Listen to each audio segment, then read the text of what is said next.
how have you actually seen people make the movement from Mm. kind of uh, realizing that they should be more engaged or they could be more engaged and actually starting to become engaged? Like, because I've seen a lot of kind of awareness like through talks like this where people are like, yeah, I feel it, I want people to know about Jesus, but how that actually translates into action in a church, in your personal life, that's where feel like it falls off. So what are you seeing in your work with churches where that we can actually help empower people to start to live some of this stuff out? I'll say two things that may seem unconventional, but when I say them, you're gonna be like, of course, Shayla, that makes so much sense. One is prayer, both Mm-hmm. personal and corporate prayer. Most churches are great at prayer or pretty good at prayer, but it's very internally focused. And Mm-hmm. so challenging them to start praying for the names of people that don't go to their church, that are in their community, to pray for the transformation of their city, that men and women would come to know Jesus. Like, prayer is the foundation of all good evangelism. So it's both a personal responsibility, and then at a church level, it's a corporate responsibility of the board, the elders, the church leaders, the deacons, the volunteers, to say, hey, we are responsible for evangelism, and they model it. And so prayer, right, at the heart of every part of the church, personally and corporately. The second thing I'll say is, and this is what I've always engaged Daryl Johnson with, Jenny, you'll like this. Daryl comes in and speaks to our staff fairly regularly. And he always says to me, Shayla, what do you want me to tell them? I said, just make Jesus greater. I said, if you keep Jesus growing in their minds, they will never stop sharing him with others. And so we try and do everything we can for our staff to make Jesus more wonderful than we ever thought he was, because that really captivates the heart. And then when I realize he's more wonderful, then I go and tell other people, even if I Mm-hmm. mess it up. So I'd say those are two foundation blocks: Jesus bigger and Mm-hmm. prayer.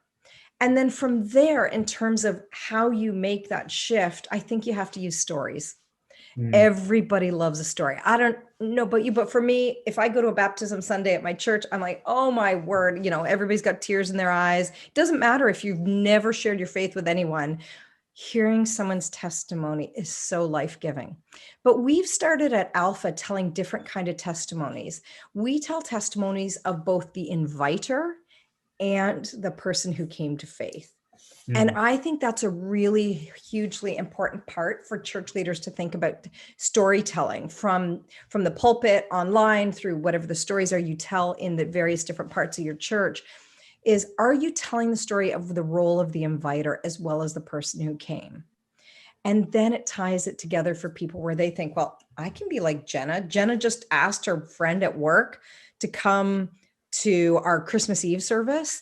And then she came to Alpha. That's all she did. And Jenna says, all I did was say, would you like to come? And she said, yes. Or, well, I asked her 10 times and then she came. And the guest says, oh, she really bugged me. And I finally came because I just thought, I cannot say no one more time, and maybe she'll get off my back.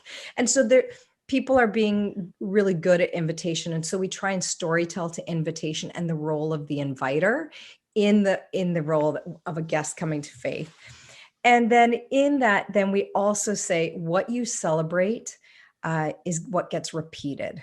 Mm-hmm. And so we've really worked with church leaders to say, celebrate not just when someone comes to faith, but celebrate the faithfulness of the Christians who are inviting.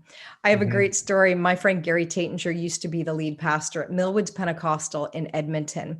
And we did this campaign with them, and he was really spearheading it to invite the whole province of Alberta to take Alpha. And we had about 30,000 guests at the time. It was incredible. It was so much fun.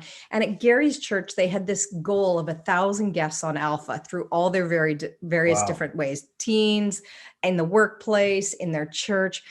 And he and I had been talking about this kind of what you celebrate is Mm-hmm. really important. And they'd launched Alpha at their church, and that first Sunday, he got a lot of people to come up and talk. And, typically in church world, right, this is what we do. We end with the most exciting story. And so he started with one person invited their family member, they're coming to Alpha and how exciting. And the church is like, yes, that's wonderful. And he goes Mm-hmm. along, and the last person that comes up, he says to her, I think her name was Jean even. He says, Jean, tell us about how many people did you invite to Alpha? And she says, 50. Everybody's like, whoa, 50 people, incredible. Wow, whoa, she is really a great Christian. And then Gary says, how many came? She says, 0. Mm. And you can just hear the whole church deflating, like, and this is supposed to be the end. This is the good story. And he says to her, well done, good and faithful servant.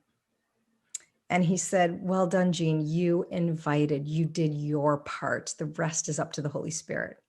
And he said to her, are you discouraged? She said, I'm disappointed. But she said, here's what I realized. Leading up to this, I've been so excited that I've been trying to learn the names of all my neighbors, their dogs, their children. So when I invited, I felt like I knew them. She said, but I didn't spend enough time praying. She said, but now I know I'm going to pray more. I know their names. I know their families. And over time, I'm going to invite them to come to Alpha. And I just loved how he turned invitation into something to celebrate, not just successful invitation, but actually the faithfulness of Christians to simply invite. So I would say that's really important in the progression of getting people activated in evangelism.